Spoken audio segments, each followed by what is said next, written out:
72세 오정만은 요즘 자신의 이름을 자주 잊는다. 아침에 일어나 세면대 앞에 서면 거울 속 낯선 얼굴이 그를 바라본다. 언제 이렇게 늙었을까? 주름진 손으로 찬물에 얼굴을 씻으면서도 오늘이 무슨 요일인지 가물가물하다. 한때는 구청 민원과에서 30년 넘게 근무했던 성실한 공무원이었다. 주민들의 민원을 듣고 해결해주는 일이 보람있었다. 퇴직할 때 받은 공로패가 아직도 거실 장롱 위에 놓여 있다. 하지만 그것도 이젠 먼지만 쌓여간다. 5년 전 아내 순자가 먼저 세상을 떠났다. 45년을 함께 산 반려자였다. 아침마다 된장찌개 끓이는 소리로 깨어나던 일상, 저녁이면 함께 보던 드라마, 주말마다 손잡고 걷던 동네 공원. 그 모든 게 한순간에 사라졌다. 처음 1년은 그래도 견딜만 했다. 아들 도현이가 일주일에 한 번씩 찾아왔고 손자 녀석이 할아버지 손을 잡아 끌며 웃었다. 하지만 시간이 지날수록 방문은 줄었다. 바쁜 건 이해한다. 회사 경영하는 게 얼마나 힘든지 안다. 문제는 그 다음부터였다. 하루하루가 흐릿해졌다. 아침인지 저녁인지 구분이 안 되는 날이 많아졌다. 밥을 먹었는지 안 먹었는지 기억이 나지 않았다. 가스불 위에 올려둔 냄비가 타들어가는 소리에 깜짝 놀라 정신을 차린 적도 있다. 더 이상 집 안에만 있을 수 없었다. 텅 빈 거실, 아내의 빈자리, 울리지 않는 전화기. 그 모든 것이 정만을 질식시켰다. 답답함과 공허함이 가슴을 짓눌렀다. 숨이 막혔다. 그래서 밖으로 나가기 시작했다. 어디든 좋았다. 사람들 소리가 들리는 곳, 살아있다는 느낌이 드는 곳이면 충분했다. 그날도 그는 낡은 회색 코트를 입고 집을 나섰다. 얼마나 걸었는지 모른다. 발이 아팠다. 숨이 찼다. 동네 시장 근처 낡은 나무 벤치가 눈에 들어왔다. 벤치에 앉자 다리가 후들거렸다. 주변에선 상인들이 큰 소리로 손님을 부르고 아주머니들이 흥정하는 소리가 들렸다. 활기찬 소리였다. 살아있는 소리였다. 정만은 그저 그 소리들을 들으며 앉아 있었다. 할아버지, 여기 앉아 계시면 안 돼요. 젊은 남자의 목소리였다. 정만은 고개를 들었다. 20대로 보이는 청년이 인상을 쓰며 서 있었다. 가게 앞이라서요. 다른 데 가서 쉬세요. 차가운 말투였다. 정만은 입을 열려다 닫았다. 뭐라고 대답해야 할지 몰랐다. 자신이 왜 여기 있는지도 명확히 기억나지 않았다. 그는 천천히 일어나 몇 걸음 걸었다. 그리고 또 다른 벤치를 찾아 앉았다. 누군가 또 쫓아낼까? 그런 생각이 들었다. 언제부터였을까? 자신이 이렇게 작아진 게 쓸쓸한 오후였다. 거리는 사람들로 붐볐지만 정만은 그 어느 때보다 외로웠다. 해가 기울기 시작했다. 벤치에 앉은 지 얼마나 됐을까? 정만은 주머니에서 낡은 손수건을 꺼내 땀을 닦았다. 11월인데도 걷다 보니 땀이 났다. 야, 저기 좀 봐. 귀에 거슬리는 목소리가 들렸다. 정만은 고개를 들지 않았다. 자신을 부르는 소리가 아니길 바랐다. 할아버지, 여기서 뭐 하세요? 술 냄새가 코를 찔렀다. 2명의 중년 남성이 정만 앞에 서 있었다. 40대 후반쯤 돼 보였다. 얼굴이 붉었다. 낮부터 술을 마신 모양이었다. 집에 안 가세요? 한 남자가 비웃듯 말했다.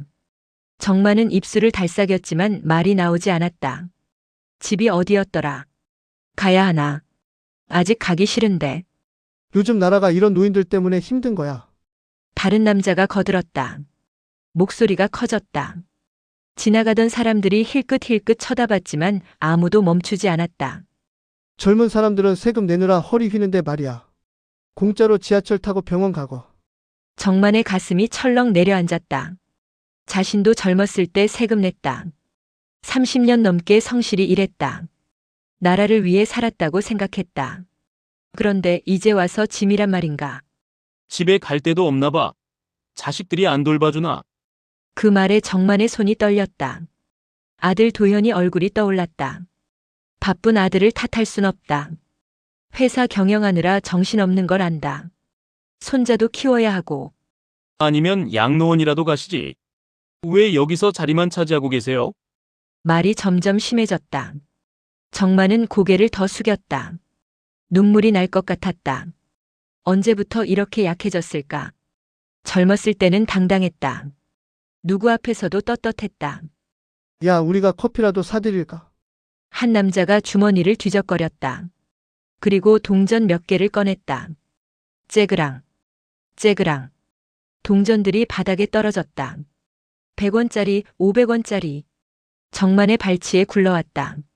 자, 이거 주워서 커피 한잔 하세요. 웃음소리가 들렸다. 비웃음이었다. 정만은 동전을 내려다봤다. 주어야 하나. 주우면 안 되나. 머릿속이 복잡했다. 손이 움직이려다 멈췄다. 무릎이 아팠다. 허리도 아팠다. 하지만 그보다 더 아픈 건 마음이었다. 자존심이 바닥에 떨어진 동전처럼 굴러다녔다. 할아버지 말씀 좀 하시지. 귀도 안 들리세요? 한 남자가 정만의 어깨를 툭툭 쳤다. 거친 손길이었다. 정만의 몸이 앞으로 기울었다. 야, 너무하는 거 아니야? 멀리서 누군가의 목소리가 들렸다. 하지만 두 남자는 개의치 않았다. 우리가 뭘 잘못했어? 어르신 걱정해서 그러는 거지. 맞아. 이 추운 날 밖에 계시면 안 되잖아. 말은 그렇게 하면서도 눈빛은 차갑기만 했다. 정만은 입술을 깨물었다. 뭐라고 반박하고 싶었다. 하지만 말이 떠오르지 않았다. 기억이 흐릿했다. 왜 자신이 여기 있는지조차 명확하지 않았다. 반박할 힘도 이유도 없었다. 그저 작아지고 싶었다. 사라지고 싶었다. 아무도 자신을 보지 못하게. 바로 그 순간이었다. 그만하세요? 또렷하고 단호한 여자의 목소리가 울렸다. 정만은 고개를 들었다. 한 중년 여성이 두 남자 앞에 서 있었다. 마트 조끼를 입고 있었다. 얼굴에는 피곤함이 묻어났지만 눈빛만큼은 흔들림이 없었다. 지금 뭐 하시는 겁니까? 여자의 목소리는 떨리지 않았다. 목소리의 주인공은 55세 이선이었다. 마트 계산원으로 8시간 서서 일하고 퇴근하던 길이었다. 발이 퉁퉁 붓고 허리가 끊어질 듯 아팠지만 집에 가기 전장을 좀 보려던 참이었다. 사람한테 왜 그러세요? 선희의 목소리는 떨렸지만 또렷했다. 두 남자가 돌아봤다. 술 냄새가 진동했다. 아줌마는 왜 끼어들어요? 우리가 어르신 걱정해서 그러는 거예요. 걱정은요? 그게 걱정하는 겁니까? 선희는 한 걸음 더 다가섰다. 가슴이 두근거렸다. 무서웠다. 하지만 외면할 수 없었다. 동전 던지는 게 걱정이에요? 그냥 가세요? 두 남자는 투덜거렸다. 요즘 세상에 참견도 못하네. 에이 됐어. 가자. 남자들이 비틀거리며 자리를 떠났다. 선희는 크게 숨을 내쉬었다. 다리가 후들거렸다. 그녀는 정만 앞에 조용히 앉았다. 벤치가 차가웠다. 어르신의 얼굴을 보니 가슴이 먹먹해졌다. 5년 전 세상을 떠난 남편 얼굴이 겹쳐 보였다. 어르신 괜찮으세요? 정만은 고개를 들었다. 흐릿한 눈빛이었다. 선희는 알 수 있었다. 이 어르신이 지금 많이 혼란스러워한다는 걸. 선희 역시 혼자였다. 남편 철수가 간암으로 세상을 떠난 지 5년. 두 딸은 결혼해서 각자 살림을 차렸다. 큰 딸은 부산에, 작은 딸은 일산에. 명절 때나 한 번씩 보는 사이가 됐다. 처음엔 서러웠다. 혼자 남겨진 게 원망스러웠다. 하지만 시간이 지나며 깨달았다. 혼자 사는 사람이 어디 자신뿐인가. 세상엔 외로운 사람이 너무 많다는 걸. 그래서 시작했다. 작은 친절을. 길에서 넘어진 사람이 있으면 일으켜 세워주고 무거운 짐 든 할머니가 있으면 들어드리고. 거창한 건 아니었다. 그저 사람답게 사는 것. 어르신 날 추우시죠? 정만은 대답 없이 고개만 끄덕였다. 선희는 가방을 열었다. 지갑이 얇았다. 오늘 마트에서 받은 일당이 전부였다. 16만 원. 한 달 월급은 200만 원 남짓. 월세 내고 공과금 내고 나면 빠듯했다. 하지만 주저하지 않았다. 10,000원짜리 3장을 꺼냈다. 그리고 가방 안쪽 주머니에서 작은 메모지를 찾았다. 볼펜으로 또박또박 썼다. 따뜻한 국밥, 시장 건너편 골목 안쪽. 메모지와 돈을 정만의 손에 쥐어줬다. 거칠고 주름진 손이었다. 평생 일하며 살아온 손. 선의 자신의 손과 닮았다. 오늘은 여기 가셔서 쉬세요.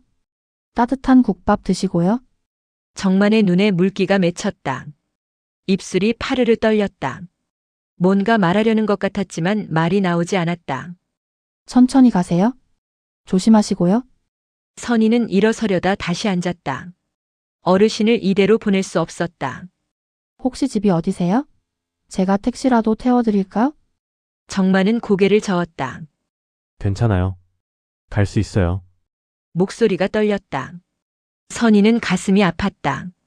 저 어르신에게도 분명 가족이 있을 텐데 왜 이렇게 홀로 거리를 헤매는 걸까?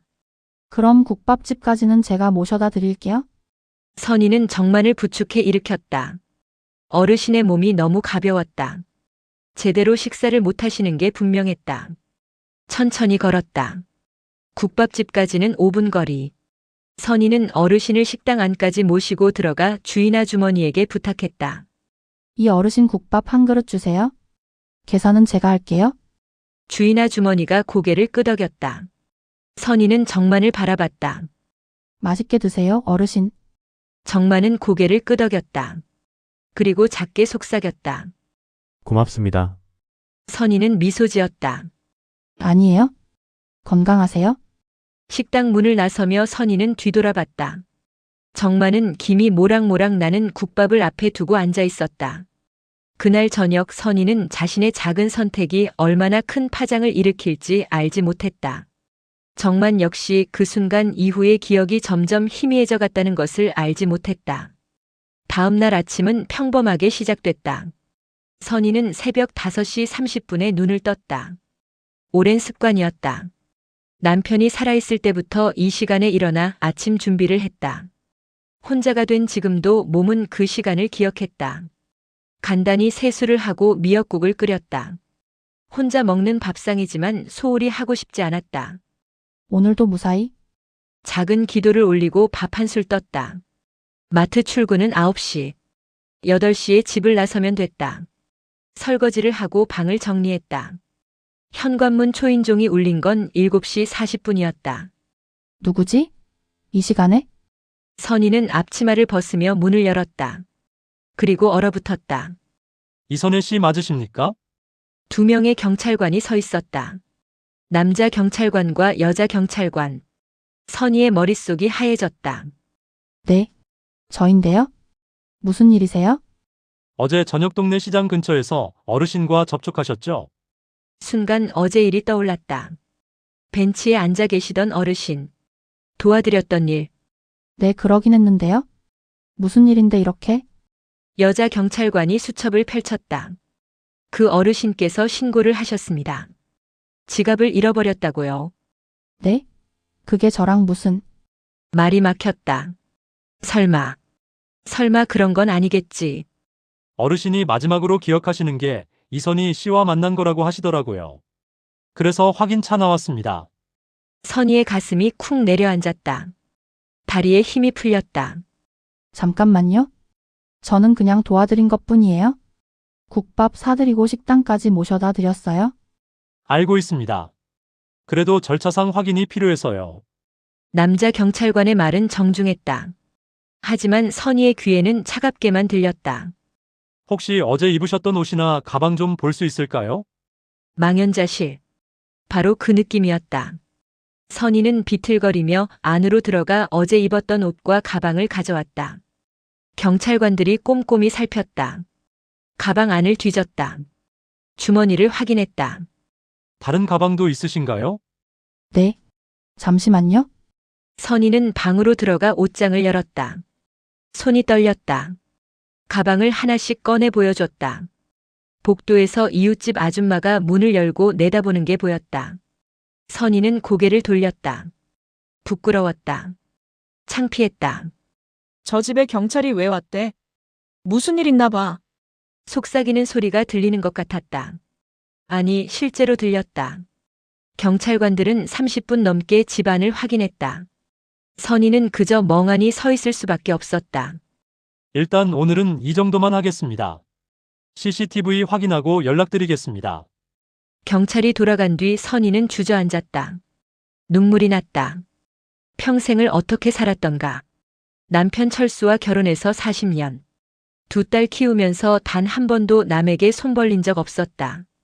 시장에서 물건 살 때도 흥정 한 번 제대로 못하는 성격이었다. 마트 계산원 일도 8년째. 하루도 빠지지 않고 성실히 출근했다. 손님 물건 계산하면서 단 1원도 실수한 적 없었다. 그게 자부심이었다. 그런데 이제 와서 도둑으로 몰리다니. 왜 도와줬을까?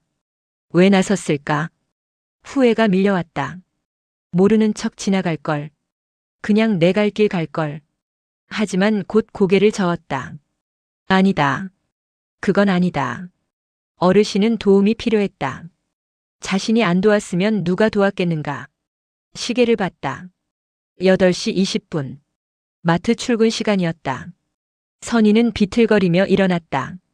세수를 다시 했다. 거울 속 얼굴이 처참했다. 괜찮아질 거야. 오해는 풀릴 거야. 스스로를 다독이며 집을 나섰다. 하지만 계단을 내려가는 내내 눈물이 멈추지 않았다. 이 나이에 도둑으로 몰리다니. 55년을 성실하게 살아온 인생이 이렇게 무너지는 건가. 마트에 도착했지만 일이 손에 잡히지 않았다. 계산대에 서서 물건을 찍는데 자꾸 실수가 났다. 아줌마, 계산 잘못 나온 것 같은데요? 손님의 지적에 정신을 차렸다. 죄송합니다. 하루가 지옥 같았다. 사흘이 지났다. 선희에게는 지옥 같은 사흘이었다. 마트에 출근해도 손님들 얼굴이 제대로 보이지 않았다. 밤에는 잠을 이루지 못했다. 내가 뭘 잘못했지? 정말 아무것도 안 했는데. 되뇌어봐도 답은 같았다. 자신은 그저 도왔을 뿐이었다. 하지만 세상은 그렇게 봐주지 않는 것 같았다. 이웃들의 시선도 달라졌다. 계단에서 마주치면 인사를 해도 어색하게 피했다. 경찰이 다녀간 날 이후로 소문이 쫙 퍼진 게 분명했다. 저 집 아줌마 경찰한테 조사받았대. 왜? 무슨 일인데? 글쎄, 노인 지갑을 뭐 어쨌다는데. 복도에서 들려오는 수군거림이 칼처럼 가슴을 찔렀다. 마트 사장님도 눈치를 보기 시작했다. 선희 씨, 혹시 무슨 일 있어요? 요즘 실수가 좀 잦던데. 사장님은 걱정하는 척했지만 눈빛은 의심으로 가득했다. 아니에요. 괜찮습니다. 선희는 더 열심히 일했다. 계산을 더 정확하게 했다. 손님들에게 더 친절하게 대했다. 하지만 마음속 돌덩이는 무거워져만 갔다. 그러던 어느 날 오후 선희의 핸드폰이 울렸다. 모르는 번호였다. 여보세요? 이선희 씨 맞으시죠? 고성경찰서 생활안전과 김민수입니다. 심장이 철렁 내려앉았다. 손에 든 물건을 떨어뜨릴 뻔했다. 네. 저예요? 지난번 사건 건으로 연락드렸습니다. 시간 되시면 서 한번 들러주실 수 있으실까요? 끝이구나. 선희는 생각했다.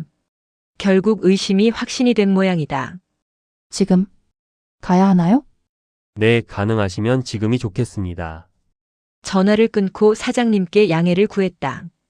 급한 일이 생겨서요? 조퇴 좀 해도 될까요? 그러세요. 사장님의 목소리도 차가웠다. 경찰서까지 가는 길이 너무 멀게 느껴졌다. 다리가 후들거렸다. 차라리 도망칠까? 아니다. 떳떳하지 못한 게 뭐가 있다고. 경찰서 정문을 들어서는 순간 눈물이 핑 돌았다. 55년 인생에 경찰서는 처음이었다. 민원 서류 때려온 것 말고는. 이선희 씨 맞으시죠? 이쪽으로 오세요. 김민수 경찰관이 나왔다. 지난번 집에 왔던 그 경찰관이었다. 조사실로 안내됐다. 의자에 앉으니 온몸에 식은땀이 흘렀다. 긴장 푸세요. 좋은 소식이 있어서 모셨습니다. 네? 혐의 없으십니다. 선희는 귀를 의심했다. 정말요? 네, CCTV를 다시 전부 확인했습니다. 김 경찰관이 노트북을 돌려 보여줬다. 화면에는 흐릿한 흑백 영상이 재생되고 있었다. 여기 보세요. 이선희 씨가 어르신과 헤어지신 게 저녁 6시 23분입니다. 화면 속 선희가 정만을 국밥집에 모셔다 드리고 나오는 모습이 보였다. 그리고 여기요. 화면이 빨리 감기로 넘어갔다. 6시 47분.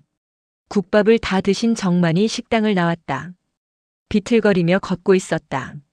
어르신이 다시 벤치로 가셨어요. 아마 길을 잃으신 것 같습니다. 화면 속 정만은 같은 벤치에 다시 앉았다.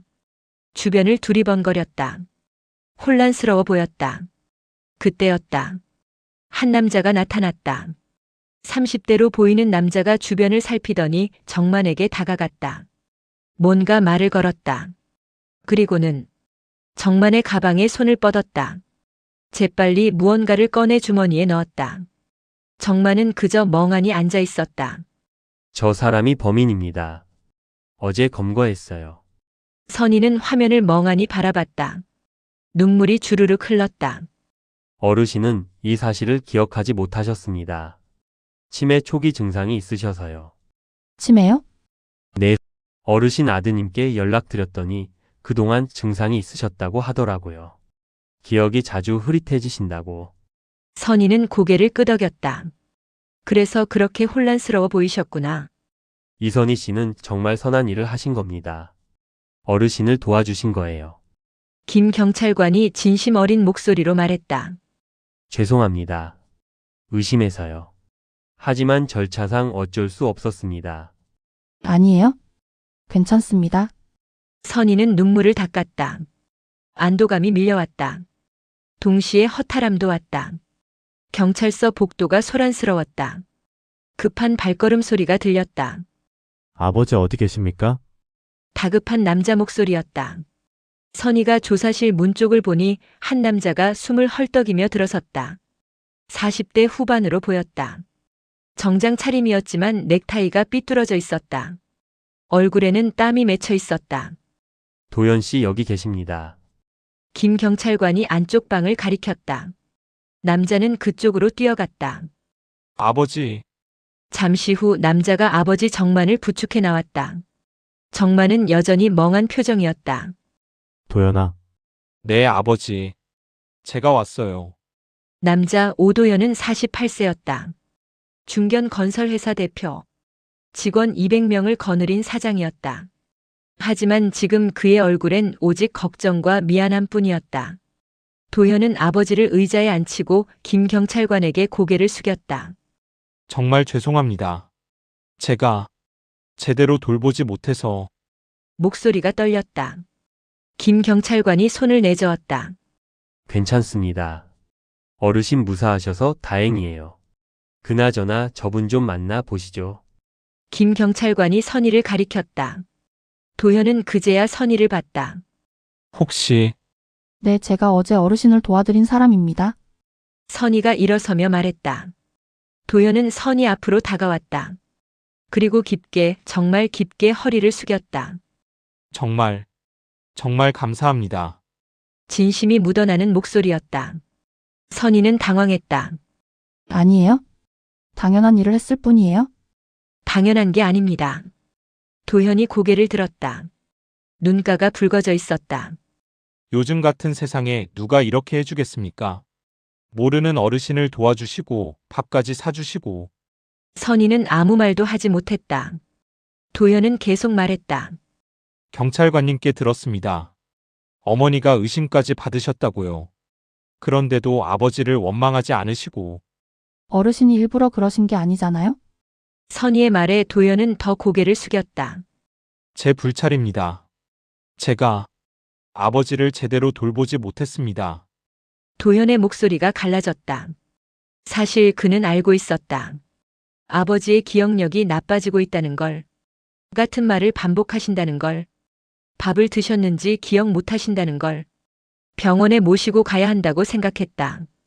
하지만 미뤘다. 회사 일이 바빴다. 큰 프로젝트가 있었다. 다음 주에 다음 달에 하자고 미뤘다.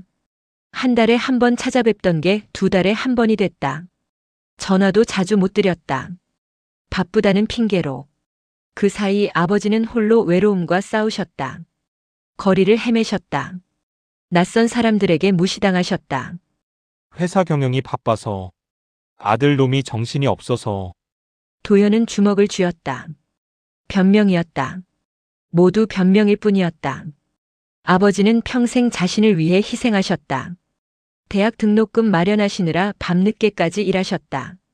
사업 시작할 때도 퇴직금 전부를 내주셨다. 너 하고 싶은 거 해라. 아버지가 응원한다. 그 말씀이 얼마나 큰 힘이 됐는지. 그런데 정작 아버지가 외로워하실 때 곁에 없었다. 정말 죄송하고 감사합니다. 도연은 다시 한번 깊게 인사했다. 선희는 손을 내저었다. 됐어요? 어르신 이제 잘 돌봐드리세요? 그게 제일 중요한 거예요? 네. 그렇게 하겠습니다. 도연은 지갑을 꺼내려다 멈췄다. 아니다. 돈으로 갚을 일이 아니었다. 이 은혜는 돈으로 갚을 수 없었다. 혹시 연락처를 여쭤봐도 될까요? 나중에 제대로 인사라도 드리고 싶습니다. 선희는 잠시 망설이다 핸드폰 번호를 알려줬다. 도연은 정중히 받아 적었다. 어머니 같은 분이 아니었다면. 도연은 말을 잇지 못했다. 만약 선희가 없었다면 아버지는 어떻게 됐을까? 추운 거리에서 밤을 보내셨을까? 아니면 더 나쁜 일을 당하셨을까? 생각만 해도 아찔했다. 고맙습니다. 정말로요. 진심이었다. 도연은 아버지를 부축해 일어섰다. 아버지, 이제 집에 가요. 오늘부터 제가 모실게요. 집? 네, 우리 집이요. 도연이 집. 정만은 고개를 끄덕였다. 그리고 선희를 봤다. 희미하게나마 기억하는 듯 했다. 고마웠어요. 작은 목소리였지만 선희의 가슴을 따뜻하게 했다. 천천히 가세요, 어르신. 선희는 두 사람이 경찰서를 나서는 모습을 지켜봤다. 아들이 아버지를 조심스럽게 부축하는 모습. 가슴이 뭉클했다. 일주일이 흘렀다. 선희의 일상은 다시 평범해졌다. 마트 출근, 계산대에서의 8시간, 퇴근 후 장보기. 하지만 뭔가 달라진 게 있었다. 이웃들의 시선이 바뀌었다. 경찰서에서 무혐의로 풀려난 사실이 알려지면서 오히려 존경의 눈빛으로 바라봤다. 선희 씨, 정말 착한 일 하셨더라고요. 요즘 같은 세상에 그런 분이 어디 있어요? 계단에서 마주친 아주머니들이 엄지를 치켜 세웠다. 선희는 쑥스럽게 웃었다. 특별한 일을 한 건 아니었는데. 마트 사장님도 태도가 달라졌다. 선희 씨, 수고 많으세요. 우리 마트의 자랑입니다. 하지만 선희는 여전히 그날 밤을 잊을 수 없었다. 벤치에 홀로 앉아 계시던 정만 어르신. 그 외로운 뒷모습. 어르신은 잘 지내고 계실까? 문득문득 궁금했다. 그러던 어느 토요일 오후 선희는 동네 복지관 앞을 지나가다 발걸음을 멈췄다. 노인복지관 자원봉사자 모집. 현수막이 붙어 있었다. 선희는 한참을 그 앞에 서 있었다. 남편 철수가 세상을 떠난 후 5년. 혼자 사는 게 익숙해졌지만 여전히 외로웠다. 마트 일 말고 뭔가 의미 있는 일을 하고 싶었다. 누군가에게 도움이 되고 싶었다. 한번 들어가 볼까? 복지관 문을 밀고 들어갔다. 따뜻한 난방 바람과 함께 웃음소리가 들렸다. 어르신들이 탁구를 치고 계셨다. 한쪽에선 노래교실이 열리고 있었다. 어서 오세요. 직원이 반갑게 맞았다. 선희는 자원봉사 신청서를 작성했다. 매주 토요일 오후 2시간. 어르신들과 이야기 나누고 차 한잔 대접하는 일. 감사합니다. 다음 주 토요일부터 나오시면 돼요. 신청서를 내고 복지관을 둘러보는데 익숙한 뒷모습이 보였다. 저분. 정만 어르신이었다. 하지만 일주일 전과는 달라 보였다. 깨끗한 옷을 입으셨고 머리도 단정했다. 옆엔 아들 도연이 함께 있었다. 아버지, 천천히 드세요. 도연이 아버지께 귤을 까드리고 있었다. 정만은 행복한 표정으로 귤을 받아드셨다. 선희는 다가가려다 멈췄다. 방해하고 싶지 않았다. 하지만 정만이 선희를 먼저 알아봤다. 저기, 희미한 목소리였다. 도현이 돌아봤다. 어머니, 도현이 반가워하며 일어섰다. 선희에게 인사했다. 어머니, 여기는 어쩐 일이세요? 자원봉사 신청하러 왔어요? 정말요? 아버지 봐요. 은인이 또 오셨어요. 정만은 선희를 물끄러미 바라봤다. 그리고 천천히 손을 내밀었다. 선희가 그 손을 잡았다. 주름지고 거친 손이었지만 따뜻했다. 그날 고마웠어요. 정만의 목소리는 여전히 떨렸지만 눈빛만큼은 또렷했다. 내가 잘 못 기억했어요. 미안했어요. 아니에요, 어르신. 괜찮아요? 선희는 웃으며 대답했다. 우리 나이에 그럴 수 있죠? 저도 요즘 깜빡깜빡하는 일이 많아요? 정만도 희미하게 웃었다. 도현이 말했다. 어머니 덕분에 정신 차렸습니다. 아버지를 우리 집으로 모셨어요. 이제 제가 모실 겁니다. 잘하셨어요? 그게 맞는 거예요? 선희는 진심으로 기뻤다.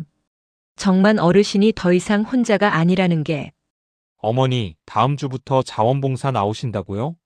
저희도 매주 토요일마다 복지관에 와요. 자주 뵙겠네요? 그러게요. 그럼 앞으로 잘 부탁드려요. 그날 이후 선희는 매주 토요일이면 복지관을 찾았다. 어르신들과 차를 마시고 이야기를 나눴다. 외로움을 나눴다. 웃음을 나눴다. 정만도 아들과 함께 매주 나왔다. 선희를 볼 때마다 반갑게 손을 흔들었다. 때론 기억하지 못할 때도 있었지만 선희는 개의치 않았다. 어르신 오늘도 오셨네요? 차 한잔 하실래요? 고맙습니다. 같은 대화를 반복했지만 그것도 좋았다. 누군가 곁에 있다는 것, 누군가를 돌볼 수 있다는 것, 그것만으로 충분했다. 어느 날 도현이 선희에게 말했다. 어머니, 정말 감사합니다. 어머니가 아니었다면 전 영영 후회하며 살았을 겁니다. 아니에요? 저도 덕분에 삶의 의미를 찾았어요? 선희는 진심이었다. 복지관에서 보내는 시간이 그녀를 살아있게 했다. 누군가는 말한다. 세상은 점점 각박해진다고. 나이 들면 쓸모 없어진다고. 하지만 선희는 알았다. 나이는 숫자일 뿐이라는 것을. 50대든 70대든 누군가의 삶을 붙잡아 줄 수 있다는 것을. 그건 젊음이 아니라 사람다움의 문제였다. 작은 선택 하나가 누군가의 인생을 바꾼다. 그리고 그 선택은 결국 자신의 인생도 바꾼다. 선희는 오늘도 복지관 문을 연다. 따뜻한 미소를 지으며 여러분, 오늘 이야기는 여기까지입니다. 72세 오정만 어르신과 55세 이선희 씨의 이야기. 어쩌면 우리 주변 어디서나 일어날 수 있는 평범한 이야기였습니다. 하지만 그 평범함 속에 우리가 잊고 살았던 소중한 가치가 담겨 있었습니다. 나이가 들수록 세상이 차갑게 느껴질 때가 있습니다. 쓸모 없어진 것 같고 짐이 된 것 같은 기분이 들 때도 있습니다.